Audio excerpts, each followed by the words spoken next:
Hello अस्सलाम वालेकुम। कैसे हैं माय यूट्यूब फैमिली? आप सब ठीक हैं, खैरियत से होंगे। आज बड़े दिनों के बाद मैंने सोचा चलो पराठा और अंडा खाते हैं। मुझे फ्राई अंडा अच्छा नहीं लगता है, इसलिए मैंने अपने लिए स्क्रैम्बल एग बनाया था और मैंने यहाँ पे अपने लिए चाय बनाई है।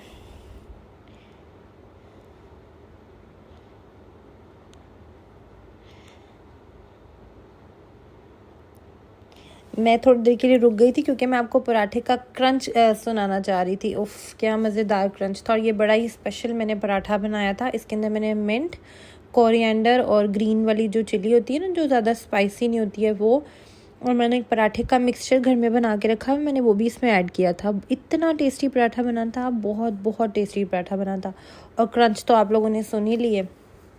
और मैंने चाय पी थी और मेरे हस्बैंड ने पिया था दूध रूह अफ़ज़ा, क्योंकि अब मैंगो अच्छे नहीं आ रहे हैं तो वो अब मिल्क शेक स्किप करके दूध रूह अफ़ज़ा पे आ गए हैं।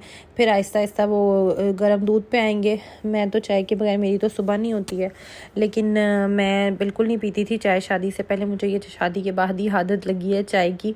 और वही ना, गर्ल्स को अपनी बहुत सी आदतें चेंज करनी पड़ती हैं, या अल्लाह की तरफ से चेंज हो जाती हैं उनकी आदतें, लेकिन लड़कों की चेंज नहीं होती, क्योंकि लड़कियों का तो घर भी चेंज होता है तो आदतें भी चेंज हो जाती हैं। तो दोपहर में मुझे समझ नहीं आई, तो मेरी फ्रेंड से काफ़ी देर बाद मेरी फ्रेंड से बात हुई थी, तो उसने गोभी का जिक्र किया, तो मैंने कहा अच्छा चलो मैं भी गोभी बनाती हूँ। आई थिंक 1 साल के बाद मैं गोभी बना रही थी और गोभी खा भी रही थी, क्योंकि 1 साल से मैंने नहीं बनाई, मुझे नहीं याद कि मैंने बनाई हो। और अगेन मैं वही कहूँगी कि शादी से पहले कोई गोभी नहीं खाती थी, मैं कुछ नहीं खाती थी, ऐसी चीज़ें नहीं खाती थी। लेकिन शादी के बाद बंदा वैसे ही इंसान बन जाता है। पहले लाडला होता है, उसके बाद लाड लूट सब ख़त्म हो जाते हैं। सब मेरी सिस्टर्स मेरे साथ एग्री करेंगी। तो वही कीमा गोभी मैं बना रही हूँ। कीमा मैंने सिंपल आप लोगों को पहले भी बताया हुआ है कि मैं कैसे बनाती हूँ। सब चीज़ें इकट्ठी, उसमें नमक मिर्च और हल्दी सिर्फ डाल के, प्याज टमाटर और साबुत लहसुन मैं यूज़ करती हूँ, और साथ अदरक लहसुन का पेस्ट भी। तो उसे स्टीम पे पकाती हूँ। देन आफ्टर मैं उसके अंदर भूनने के टाइम पे अदरक ग्रेट करके डालती हूँ। मेरे हस्बैंड को अगर मुंह में लंबा लंबा कटा हुआ अदरक आए तो वो बिल्कुल अच्छा नहीं लगता। वो जैसे गार्निशिंग के लिए काटते हैं ना, वो नहीं लाइक करते, कि वो नहीं खाते। तो मुझे उनके लिए इस तरह अच्छी तरह कद्दूकश करना पड़ता है, ताकि उनको पता भी ना चले और वो खा लें, क्योंकि अदरक के भी बहुत सारे बेनिफिट्स होते हैं हड्डियों के लिए, वैसे बहुत अच्छा होता है। तो मैं इस तरह से डालती हूँ, लाइक अ बेबी उनको ट्रीट करती हूँ। कभी किसी ज़माने में हम बेबी थे, हमारी माएँ हमें बेबी की तरह ट्रीट करती थी, और अब हम अपने मियाँ को बेबी की तरह ट्रीट करते हैं। और मुझे लगता है कि ये बहुत अच्छी बात है, क्योंकि मैंने कहीं सुना है कि जिस बीवी में माँ जैसी मतलब ना हो केयर, तो वो ठीक है, लेकिन होनी चाहिए माँ जैसी केयर ना बीवी के अंदर भी। तो ताकि आपको पता हो कि आपके हस्बैंड को किस चीज़ से एलर्जी है, क्या इशू है, आप उसके मुताबिक उनको ज़रा डील करें। तो अच्छी बात है। जो जो चीज़ें मैं इस तरह छुपा के उनको खिला सकती हूँ, जैसे वो देसी घी नहीं खाते थे, बिल्कुल ही नहीं खाते थे, लेकिन मैंने उनको बताना ही नहीं कि मैंने खाना भी देसी घी में बना लेना। या वो शक्कर वाली रोटी बहुत शौक से रोल बना के खाते हैं खाने के बाद कभी कभी, तो वो देसी घी की नहीं खाते थे। लेकिन मुझे होता था कि क्यों ये देसी घी क्यों नहीं खाते, घर में इतनी मेहनत से निकलता है, नहीं खाना चाहिए। तो मैंने आहिस्ता आहिस्ता उनको देना शुरू किया। मैं नाश्ता भी प्रॉपर उनका, जो भी वो खाएं, ब्रेड अंडा खाएं, पराठा अंडा खाएं, कुछ भी, तो वो मैं देसी घी में ही बना के देती हूँ, और उनको पता भी नहीं चलता और वो खा भी लेते हैं, और मैं भी सेटिस्फाई हो जाती हूँ कि उन्होंने अच्छी हेल्दी चीज़ खा ली है। तो कीमा मेरा रेडी हो गया था। मैंने इसके अंदर काली मिर्चें डाली हैं। मैं गोभी और शलजम या कोई ऐसी चीज़ बनाती हूँ ना, घिया गोश्त, तो मैं लाल मिर्चें बिल्कुल यूज़ नहीं करती। मुझे मतलब पर्सनली मेरी चॉइस है। आप लोग भी कभी ट्राई करना कि विदाउट लाल मिर्चों के, सिर्फ हरी मिर्चों में, काली मिर्चों में बना हुआ ना, बहुत मज़े का फ्लेवर आता है, बहुत अच्छी खुशबू भी आती है। तो जब कीमा अच्छी तरह मैंने भून लिया ना, इसके अंदर 2 मैंने हरी मिर्चें डाल दी और थोड़ी सी मैंने इसमें काली मिर्च डाल दी, और उसके बाद मैं इसको अच्छी तरह से भूनूंगी। आप देखिए मेरे खाने में ज़्यादा ऑयल और घी नहीं है, क्योंकि मुझे ऐसा ड्राई ही चाहिए। और अच्छा भी ठीक है, बस नॉर्मल किसी खाने में ज़्यादा डल जाता है, ये नहीं मैं कहूँगी कि मैं बिल्कुल ही नहीं डालती, कोई शोरबे वाला हो जैसे उसमें डल जाता है। अदरवाइज़ मैं कोशिश करती हूँ कि घी पे, ऑयल पे हाथ ज़रा हल्का ही रखें।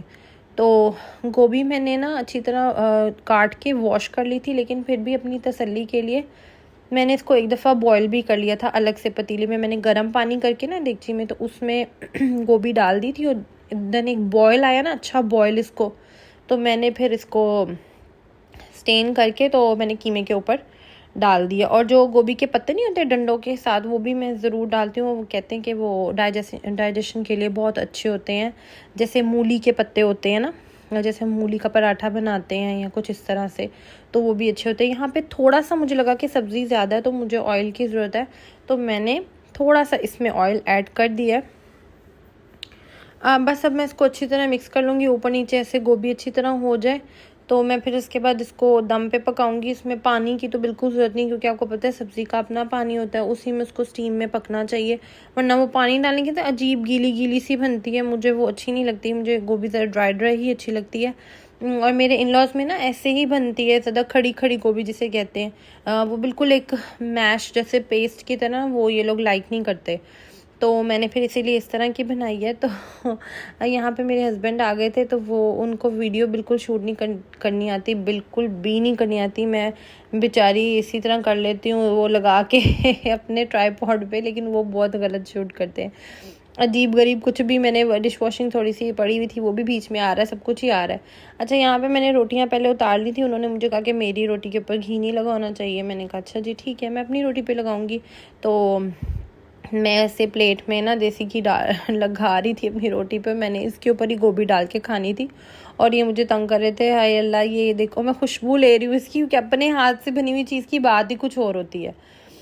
तो मैंने फिर यहाँ पे मैंने कहा मैं तो ना इस तरह खाऊंगी कि मैं ना गोभी को डालूंगी इसके ऊपर, रोटी के ऊपर, और फिर मैं खाऊंगी। उफ माशाल्लाह माशाल्लाह, कितनी ज़बरदस्त और क्या इसकी खुशबू थी। सीरियसली आप लोग ऐसे ट्राई करें तो आप लोगों को भी बहुत मज़ा आएगा। अदरक बहुत ढेर सारा डालें, अजवाइन डालें, पुदीना डालें, और थोड़ी सी कलौंजी डालें, तो बहुत टेस्टी बनती है। ये सब चीज़ें डालें ना तो ये बादी होती है, कहते हैं गोभी, वो भी सिस्टम ख़त्म हो जाता है। बड़ी अच्छी और बड़ी फ़ाइन लगती है।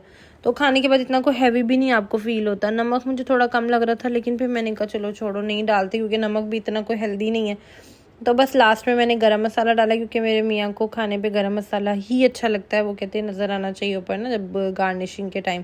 तो बस फिर यहाँ मैं नमाज़ पढ़ने चली गई थी। नमाज़ पढ़ के मैंने रोटी बना के नमाज़ पढ़ी थी, कि पहले पढ़ ली थी, मुझे याद नहीं आ रहा अब। तो बस अब खाने का टाइम था। और ये जो आपको साबत साबत फूल नज़र आ रहे हैं ना, ये कच्चे नहीं हैं, ये इतने सॉफ्ट हैं कि बस एक ऐसे टच करने से ये टूट रहे थे, मेल्ट हो रहे थे। हाँ, ये क्लिप ना बाद में शूट इसमें डला है, सॉरी, वो पहले वाला क्लिप बाद में आ गया, बाद वाला पहले आ गया। तो अब आप लोग मैनेज कर लें जिस तरह भी बनाया भी है। तो बस मैं इनको कही थी मैं तो ऐसे खाऊंगी, मैं ना रोटी के ऊपर रख के खाऊंगी। तो ये कहते तुम पेंडुओं की तरह खा रही हो। मैंने कहा हाँ जी, आई लव टू बी पेंडू, मुझे तो ऐसे ही मज़ा आता है देसी तरीके से खाने का। हाँ, बचपन में हम लोग तो वैसे कोई सब्ज़ी दाल ये वो चीज़ें नहीं। हाँ, मैं एक दाल खाती थी, चने की दाल, दैट्स इट। और मैं कोई सब्ज़ी नहीं लाइक करती थी। खैर तब मम्मा बहुत नखरे उठाती होती थी। यहाँ पे नखरे कोई नहीं उठाने किसी ने, और काम भी अपना खुद करना है, तो जो बना है वही खाना है। तो ये क्लिप बाद पहले का है, जो बाद में इसमें ऐड हो रहा है। देखिए मैं अजवाइन इसमें डाल रही हूँ। अजवाइन को अच्छी तरीके से हाथ से मसल के तो आप इस पर डालें, और कोई आपको सच नहीं होगा हैवी। और मेरे कहने पे आप लोग हर खाने में थोड़ा सा ना कलौंजी डालना शुरू कर दें। कलौंजी डाल, एक तो नबी पाक सल्लल्लाहु अलैहि वसल्लम की सुन्नत भी है। ये क्या डाल रही हूँ मैं, गरम मसाला डाल रही हूँ। तो नबी पाक सल्लल्लाहु अलैहि वसल्लम की सुन्नत भी पूरी हो जाती है, और आपके खाने में अगर चला जाए तो वो खाना ऑटोमेटिकली हेल्दी भी हो ही जाएगा आपका। ठीक है, ये दोबारा एक ही शॉट आ रहा है, आई डोंट नो कैसे आ रहा है। बहरहाल मैं अब जा रही हूँ खाना खाने। मैंने इसके मतलब डन कर लिया, तो अब मैंने कहा मैं इसके ऊपर, और यहाँ इस वाले पॉइंट पे ये मुझे छेड़ रहे हैं कि हाँ तुम पेंडू की तरह खाओ गोभी इसके ऊपर डाल के। लेकिन कसम से मिक्स वेजिटेबल, आलू मेथी, और मैं ये सब कुछ नहीं खाती थी। ना मैंने आलू मेथी कभी खाई थी, ना मैंने मिक्स वेजिटेबल खाई थी, ना मैंने कभी गोभी खाई थी। लेकिन ये सब कुछ अब मैं इतना इंजॉय करके खाती हूँ। हरी मिर्च तो माई फेवरेट, और इसी तरह रोटी के ऊपर डाल के मैं खाती हूँ। ओफ माय गॉड। और आलू में जो आलू मेथी है ना, वो मैं 3 तरीके से बनाती हूँ। एक तो आलू मेथी, एक कीमा मेथी, और एक चिकन मेथी। तो मैं ये तीनों इंशाल्लाह ताला कोशिश करूँगी। आगे वेदर भी ऐसा आ रहा है, अभी तक तो हर कोई भी नहीं दूर दूर तक नज़र आ रहा, लेकिन मैं बनाऊँगी इंशाल्लाह, वो भी आपके साथ शेयर करूँगी। बस फिर यहाँ पे मैंने छोटे से एक चटनी बनाने की भी क्लिप अपनी डाल दी है। पुदीना, धनिया, हरी मिर्च और प्याज लेके ना, टमाटर, और थोड़ा सा बीच में कोकोनट डाल लेना, तो ये चटनी बड़ी फ्रेश रहती है। तो ये चटनी बना के मैं ज़रूर रखती हूँ, ये मेरे फ्रीज़र में मस्ट होती है। इसमें थोड़ा सा काला नमक और थोड़ा सा ज़ीरा भी डाल लें। अच्छी तरह इन सब चीज़ों को वॉश करके ब्लेंड कर लें और ब्लेंड करने के बाद इनको जार में आप डालें। थोड़ा सा पानी भी डालना पड़ेगा डेफिनेटली। और देन यहाँ पे मैंने इमली भी भिगोई हुई है, क्योंकि ये दोनों चटनियाँ घर में हो ना तो बहुत रिलैक्स रहती हूँ मैं, कि कच्चे कीमे के कबाब हैं या शामी कबाब हैं या कोई कीमे वाले नान है या कोई इस तरह की जो भी डिश है, दाल चावल भी हैं, दही भले बनाने को गेस्ट आ जाता है अचानक, तो आपको घर में 2 चटनी हो ना तो आप इसे बहुत काम कर सकते हैं। अच्छा, मैं ये जार में नहीं डाल रही, मैंने दरअसल इसको आइस ये जो नहीं होता जमाने वाला, बर्फ़ जमाने वाला जो होता है, इसमें डाल के ना इसको मैं जमा दूँगी, क्योंकि मैं क्यूब्स में नहीं डालती। क्यूब्स जो प्लास्टिक की होती है ना उसमें बड़ा बुरा सा स्टेन रह जाता है, मुझे वो फिर अच्छा नहीं लगता। तो मैं इसमें डाल दूँगी, जब ये जम जाएगा ना तो मैं इसके क्यूब्स काट लूँगी। तो यहाँ पे मैंने चटनी को तड़का लगाना शुरू किया, वो मैंने उसकी गुठलियाँ अच्छी तरह से निकाल ली हैं। उसके बाद इसके अंदर मैं डालूँगी काली मिर्चें, लाल मिर्चें, भुना हुआ ज़ीरा और थोड़ी सी हल्दी। इसका तड़का लगाएंगे ना तो आपकी जो चटनी है ना वो लॉन्ग लास्टिंग रहेगी। अच्छा, उसके बाद मैं ये चटनी का जो पल्प है ये इसमें डाल दूँगी। देन उसके बाद मैं इसको ब्लेंड कर लूँगी। ब्लेंड करने के बाद मैं इसमें गुड़ डालूँगी या शक्कर। मैं इसमें चीनी नहीं यूज़ करती, क्योंकि मुझे चीनी वाली मतलब अच्छी नहीं लगती चटनी। सब बनाते भी होंगे लेकिन मेरा अपनी पर्सनल चॉइस है, तो मैं नहीं लाइक करती। यहाँ पे मैंने पल्प भी यूज़ किया। हाँ जी, तो आप लोग भी तड़का लगा के बनाने की कोशिश करें, इससे काफ़ी लॉन्ग लास्टिंग रहती है आपकी चटनी। और बस इसी तरह से चीज़ें घर में थोड़ी बहुत स्टोर हों तो आपको आसानी भी रहती है।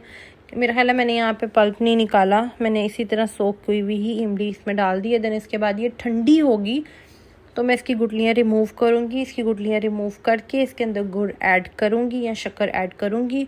देन इसको मैं ब्लेंड में या इसी में मैं ब्लेंड कर रही हूँ, ताकि मैं कह रही हूँ ज़्यादा बर्तन भी ना गंदे हो। है मैंने एक बड़ा सा बोल ले लिए, मैंने जग में नहीं ब्लेंड किया, मैंने कहा हर चीज़ जग में ब्लेंड हो रही है, ये वाली मैं इसी तरह कर लेती हूँ। तो ये करके मैंने जार भर ली है। और आपको मेरा ब्लॉग अच्छा लगा हो तो इसको लाइक करें, शेयर करें और सब्सक्राइब करें, और अपनी दुआओं में याद रखें और अपना बहुत सा ख्याल रखें और अच्छा अच्छा खाना खाएं और खुश रहें। अल्लाह हाफिज़।